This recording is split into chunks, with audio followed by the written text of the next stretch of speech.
Hello বন্ধুরা, Shweta village food cooking চ্যানেলে আপনাদের সবাইকে স্বাগত জানাচ্ছি। আশা করছি আপনারা সবাই খুবই ভালো আছেন আর সুস্থ আছেন। কিছুদিন কিছু অসুবিধার কারণে ভিডিও দিতে পারিনি, তার জন্য আপনারা কিন্তু আমাকে ক্ষমা করবেন। তবে আজকের রেসিপি একটা খুবই ভালো রেসিপি নিয়ে হাজির হয়ে গেছি। খুবই ঝটপট তৈরি করে ফেলা যাবে। সেটা হচ্ছে পাকা আমের মালপোয়া। খেতে ভীষণ ভালো হয় আর বানানোও কিন্তু একেবারেই সহজ। চলুন তাহলে বানিয়ে ফেলা যাক। তো একটা আমি ছোটো মতন হিমসাগর আম নিয়ে নিয়েছিলাম। আমটা কিন্তু একটু পাকা হতে হবে, তাহলেই কিন্তু মালপোয়াগুলো খেতে ভীষণ ভালো লাগবে। আমি হিমসাগর আমটাকে 3 টুকরো করে নিয়েছি। আপনারা কিন্তু মিক্সিতে পেস্ট করে নিতে পারেন। আর এখানে আমি একটা গামলা বাটি নিয়ে নিয়েছি, আর এর উপরে একটা ছাঁকনি রেখে দেবো। দিয়ে এইভাবে কিন্তু আমের পাল্পটা বা কাতটা বের করে নেব। আমি এখানে একটা আম দিয়ে বানাচ্ছি, কারণ অল্প মালপোয়া বানাবো। আপনারা যদি একটু বেশি করে বানাতে চান 2টো আম দিয়েও বানাতে পারেন, কোনো অসুবিধা নেই। তো আমের পাল্পটা বের করে নিয়েছি। আর যেহেতু হিমসাগর আম খুব মিষ্টি হয়, সেহেতু চিনিটা কিন্তু কম লাগবে। তো যাই হোক, তো দেখুন পাল্পটা বের করে নিচ্ছি। একটা আম থেকে অনেকটাই মালপোয়া হবে যদিও। এখানে আমি নিয়ে নিচ্ছি ময়দা। মালপোয়াতে ময়দাটা কিন্তু এই মাপটা কিন্তু ঠিকঠাক রাখতে হবে, তাহলেই কিন্তু খুব ভালোভাবে তৈরি হবে। দিয়ে দিচ্ছি ময়দা, দিয়ে দেবো হাফ বাটি সুজি। ময়দাটার পরিমাণ বুঝে কিন্তু দিতে হবে। ময়দাটা যতটা দিতে হবে তার হাফ বাটি সুজি দিতে হবে। আর চিনিটা কিন্তু পরিমাণ মতন দিতে হবে। খুব বেশি মিষ্টি হয়ে গেলে কিন্তু ভালো লাগবে না, কারণ আম কিন্তু এমনিতেই পাকা আম এবং খুবই মিষ্টি। তো আমি পরিমাণ মতন চিনি কিন্তু দিয়েছি। এবার খুব ভালো করে একটু মিশিয়ে নেব প্রথমে। আপনারা এখানে কিন্তু জল দিয়ে বানাতে পারেন, তবে আমি এখানে দুধ দিয়ে বানাবো। তবে প্রথমে কিন্তু একটু শুধু আমের পাল্পটা দিয়ে একটু মিশিয়ে নিতে হবে। আর আমি এখানে দুধ নিয়ে নিয়েছি। প্রথমে অল্প করে দুধ দিয়ে দিলাম। এটা কাঁচা দুধ নয়, ফুটিয়ে একটু ঠান্ডা করে নিয়েছি। খুব ঝটপট যদি কিছু বানাতে মন চায় তাহলে কিন্তু এখন পাকা আম তো প্রচুর পরিমাণে পাওয়া যাচ্ছে। তো তখন কিন্তু এই পাকা আমের মালপোয়াটা আপনারা খুব সহজেই বাড়িতে বানিয়ে ফেলতে পারবেন। আর একবার দেখলেই যে কেউ বানাতে পারবেন। তো খুব ভালো করে আমি ব্যাটারটা কিন্তু মিশিয়ে নিয়েছি, মানে বানিয়ে নিয়েছি। এখন দিয়ে দেবো মৌরি, মানে যেটা ছাড়া মালপোয়াটা কিন্তু অসম্পূর্ণ। একটু মৌরি দিতেও পারেন, নাও পারেন, কিন্তু মৌরিটা দিলে কিন্তু খেতে ভীষণ ভালো লাগবে। তো মৌরিটা দিয়ে খুব ভালো করে মিশিয়ে নিতে হবে, একটু ভালো করে ফেটাতে হবে।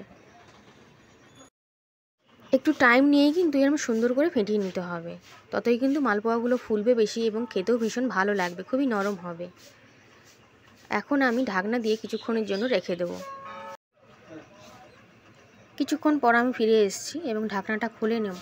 এবং ব্যাটারটা কিন্তু আগের তুলনায় একটু ঘন হয়ে যাবে, কারণ সুজিগুলো ফুলে উঠবে। তো যাই হোক, ব্যাটারের ঘনত্বটা কিন্তু এরকম হবে। ব্যাটারের ঘনত্বটাই কিন্তু এরকম। আর যদি খুব পাতলা হয়ে যায় তাহলে কিন্তু একটু ময়দা, সুজি সমস্ত সব কিছু একটু একটু করে বাড়িয়ে দিতে হবে।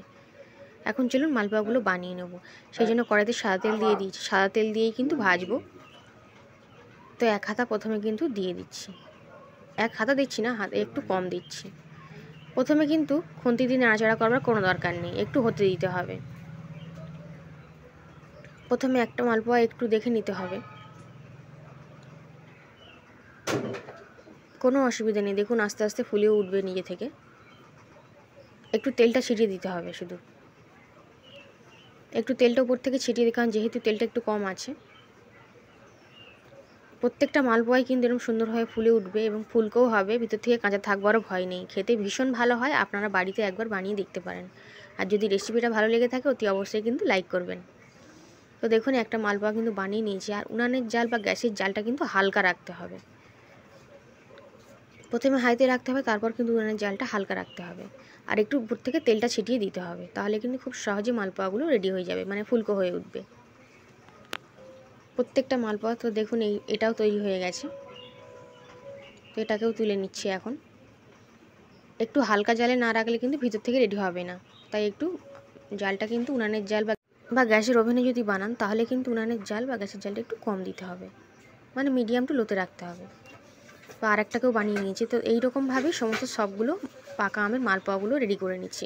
একবার বাড়িতে বানিয়ে কিন্তু দেখতে পারেন, খেতে ভীষণ ভালো হয়। তো বাকি আমের মালপোয়াগুলো এই একই রকমভাবে কিন্তু আমি রেডি করে নেব। একটু তেলটা ছিটিয়ে দিতে হবে, একটু টাইম লাগবে কিন্তু ভাজতে গেলে। আপনারা যে কোনো দিন বাজার থেকে আম কিনে নিয়ে এসে কিন্তু পাকা আমের মালপোয়াটা বানিয়ে নিতে পারবেন খুব সহজে। ঘরে থাকা অল্প কিছু উপকরণ দিয়ে কিন্তু বানানো হয়ে যায়। তো সমস্ত সব মালপোয়াগুলো একই রকমভাবে রেডি করে নিয়েছি। আর আমি মাত্র একটা আম দিয়ে বানিয়েছি। দেখুন এতগুলো মালপোয়া কিন্তু আমার রেডি হয়েছে, তার মধ্যে অনেকগুলোই হয়েছে। আর খেতে তো ভীষণ ভালো হয়। আপনারা বাড়িতে একবার না বানালে কিন্তু বুঝতে পারবেন না। আর আজকের মালপোয়া রেসিপিটা কেমন লাগলো কমেন্ট করে কিন্তু অবশ্যই জানাবেন, ভালো লাগলে অবশ্যই লাইক করবেন।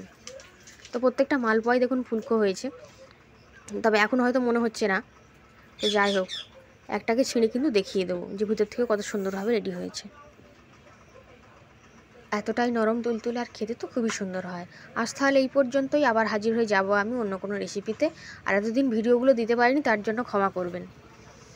আজ তাহলে এই পর্যন্তই, আবার দেখা হবে অন্য কোনো রেসিপিতে। ততক্ষণ আপনারা সবাই খুব ভালো থাকবেন আর সুস্থ থাকবেন। আজ তাহলে এই পর্যন্তই।